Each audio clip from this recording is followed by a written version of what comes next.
چونکہ ابلیس کے والد کا چہرہ شیر کی طرح اور والدہ کا چہرہ بھیڑیے کی طرح تھا، لہٰذا علم قیافہ کی روح سے ابلیس میں دونوں خصوصیات ہیں، یعنی وہ نہایت خوددار، سرکش اور مکار ہے، اور ساتھ ہی نہایت خود غرض، فریبی اور دھوکہ باز بھی ہے۔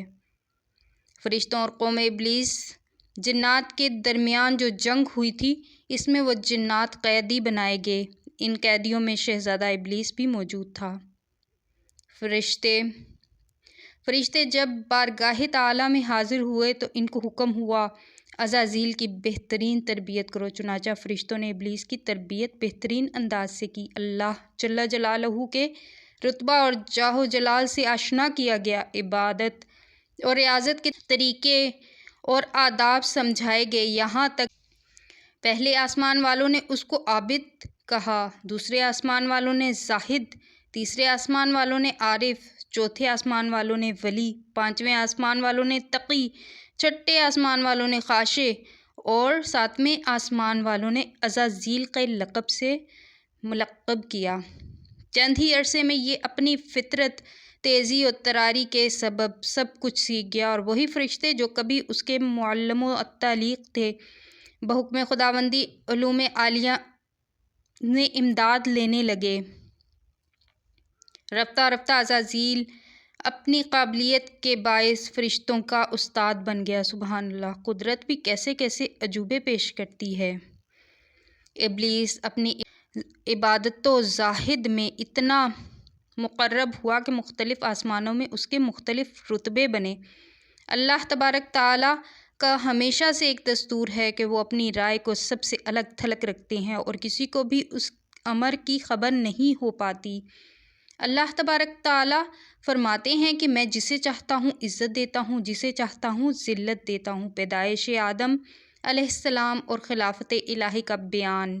ایک روز عزازیل اللہ تبارک و تعالیٰ کی حمد و ثنا بیان کرتا ہوا جب ہفت افلاک کی سیر کرتا ہوا لوح محفوظ تک پہنچا تو کیا دیکھتا ہے کہ لوح محفوظ پر عبارت لکھی ہوئی ہے: ہمارا ایک بندہ ایسا ہے جسے ہم انواع و اقسام کی نعمتوں سے مالا مال کریں گے اور زمین سے اس کو آسمان پر پہنچا دیں گے، اور آسمان پر پھر اس کو جنت میں لے جائیں گے، اور اس کے بعد ہم ایک خاص کام پر اس کو مامور کریں گے، لیکن وہ انکار کرے گا اور بغاوت پر آمادہ ہو جائے گا۔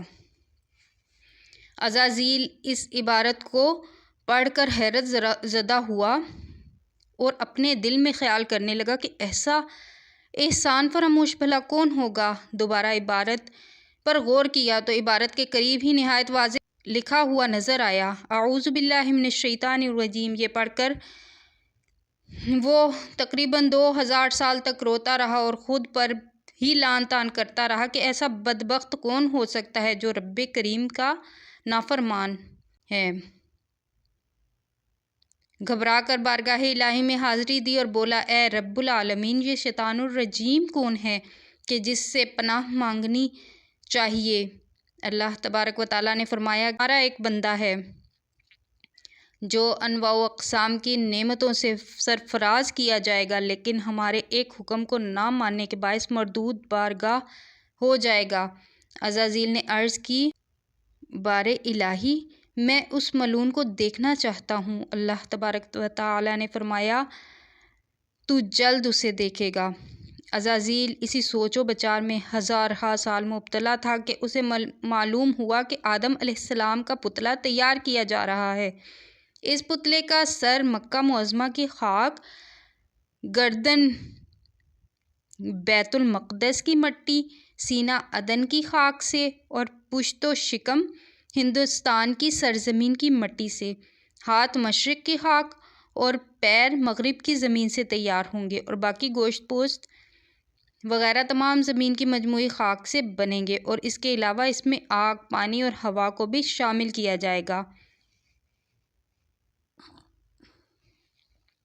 مختلف جگہوں کی مٹی شامل کرنے کی حکمت یہ ہے کہ اس پتلا کی نسل مختلف شکلوں میں نمودار ہو سکے گی، اور عناصر کے شامل کرنے کی حکمت یہ ہے کہ اس پتلے کی نسل 4 طباع کا حسین امتزاج ہوگی، کیونکہ ہر 4 عناصر میں سے ایک عنصر دوسرے عنصر کی موجودگی میں قائم رہ ہی نہیں سکتا۔ مثلاً آگ اور پانی یکجا نہیں رہ سکتے اور مٹی اور ہوا یکجا نہیں رہ سکتے، اور یہ قادر مطلق کا ہی کمال ہے کہ جس نے ان چار عناصر کو یکجا کر رکھا ہے۔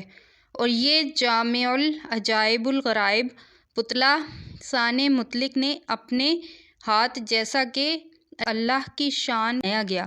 پھر جب پتلے کو تیار کر لیا گیا تو پتلے کو زمین پر بھیج دیا گیا۔ عزازیل فوراً اس پتلے کو دیکھنے کے لیے زمین پر پہنچا تاکہ دیکھ سکے کہ اس کی اندرونی اور بیرونی ساخت کیسی ہے اور اس کے اندر کس قسم یعنی نظام کیا رکھا گیا ہے۔ سب سے پہلے عزازیل نے پتلے کو ٹھونک بجا کر دیکھا تو پتلے سے ایک عجیب غریب آواز پیدا ہوئی۔ جب بیرونی مشاہدے کے بعد عزازیل کسی بھی حتمی نتیجے پر نہ پہنچ سکا تو اپنی مخصوص طاقتوں کے ذریعے پتلے کے اندر داخل ہو گیا تاکہ شاید اسی لیے کہا گیا ہے کہ شیطان تمہاری رگوں میں خون کی طرح دوڑتا ہے، تو یہ تاکہ پتلے کا اندرونی مطالعہ کر سکے، اور دوران سیر اس کو بہت ساری چیزیں معلوم ہوئی اور عزازیل نے اپنی طویل عمر میں جو کچھ دیکھا تھا وہ سب اس پتلے میں موجود تھا۔ چنانچہ جب وہ رگ رگ کی سیر کرتا ہوا قلب تک پہنچا تو قلب کچھ اس طرح بند کیا گیا تھا کہ اپنی مخصوص طاقتوں اور مخفی علوم جاننے کے باوجود قلب کو نہ کھول سکا۔ ابلیس کو انسان پر کوئی اختیار حاصل نہیں کہ وہ زبردستی اسے کھینچ کر اپنی راہ پر لے جائے، وہ صرف بہلانے پھسلانے سے کام کر سکتا ہے۔ تفسیر دار المنصور۔ السلام علیکم۔ ویڈیو پسند آئے ویڈیو کو لائک کر دیجیے گا، چینل کو سبسکرائب کر دیجیے گا۔